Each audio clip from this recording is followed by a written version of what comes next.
বসন্ত এসে গেছে, তবে শীতের আমেজ ব্যাগ গুছিয়ে নিয়েছে ফেরার জন্যে। আর দরজায় কড়া নাড়ছে গ্রীষ্মের দাবদাহ। ইতিমধ্যেই তাপমাত্রা বাড়তে শুরু করেছে দক্ষিণবঙ্গে। আলিপুর আবহাওয়া দফতরের তরফে জানানো হয়েছে, দোল উৎসবের আগে দক্ষিণবঙ্গের জেলাগুলিতে 36 ডিগ্রি থেকে 38 ডিগ্রি সেলসিয়াস চড়তে পারে পারদ। তবে আপাতত বৃষ্টির কোনো সম্ভাবনা নেই।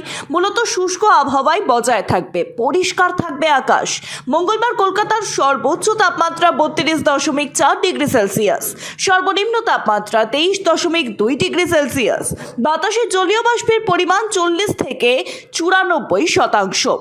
অপরদিকে মঙ্গলবার থেকে বৃষ্টি শুরু হবে উত্তরবঙ্গে।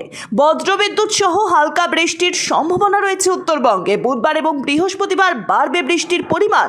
বৃষ্টি চলবে দোলের দিনেও। বুধবার ও বৃহস্পতিবার দার্জিলিং, কালিম্পং, আলিপুরদুয়ার ও জলপাইগুড়ি, কোচবিহার এই 5 জেলাতে রয়েছে বজ্রবিদ্যুৎ সহ হালকা থেকে মাঝারি বৃষ্টির সম্ভাবনা। সেই সঙ্গে আগামী 5 দিনে ক্রমশ তাপমাত্রা বাড়তে থাকবে। সর্বোচ্চ তাপমাত্রা 2 থেকে 4 ডিগ্রি সেলসিয়াস বাড়তে পারে উত্তরবঙ্গের বিভিন্ন জেলাতে। Bureau report, sky news Bangla.